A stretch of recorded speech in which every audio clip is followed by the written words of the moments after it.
बहुत समय पहले की बात है। एक दूर भव्य और सुंदर राज्य में एक राजकुमारी रहती थी।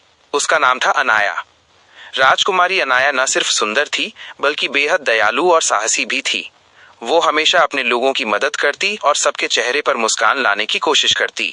लोग उसे बहुत प्यार करते थे।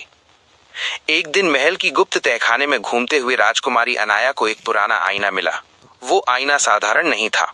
जैसे ही उसने उसमें झांका, उसे अपना चेहरा नहीं दिखा बल्कि उसकी आत्मा का असली रूप नजर आया। आईना धीरे से बोला, राजकुमारी, मैं एक जादुई आईना हूँ। मैं इंसान का असली साहस और सच्चाई दिखाता हूँ। अगर तुम सच में बहादुर हो तो मुझे सुरक्षित रखना, क्योंकि मेरी शक्ति से कोई भी राज्य को बचा सकता है। राजकुमारी अनाया हैरान थी, लेकिन उसने मन ही मन वचन दिया कि वो इस आईने का इस्तेमाल सिर्फ भलाई के लिए ही करेगी। लेकिन खबर तेजी से फैली। राज्य की सीमा पर रहने वाली एक दुष्ट रानी को आईने के बारे में पता चला। वो सोचने लगी, अगर ये आईना मेरे पास आ गया तो सारी दुनिया मेरे कदमों में होगी। उसने अपनी काली जादुई सेना को तैयार किया और महल पर हमला करने निकल पड़ी। राज्य में डर फैल गया। लोग घबराने लगे। राजा और रानी भी चिंतित थे।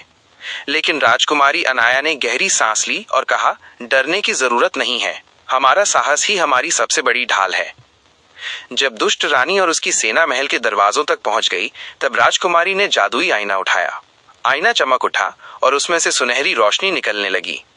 रानी ने कहा, यह आईना मेरा होगा, लेकिन जैसे ही उसने पास आने की कोशिश की, आईने की रोशनी और तेज हो गई।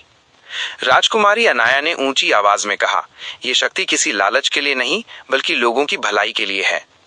अचानक आईने से एक विशाल प्रकाश निकला, जिसने पूरी काली सेना को मिटा दिया और दुष्ट रानी को अंधेरे में हमेशा के लिए कैद कर दिया।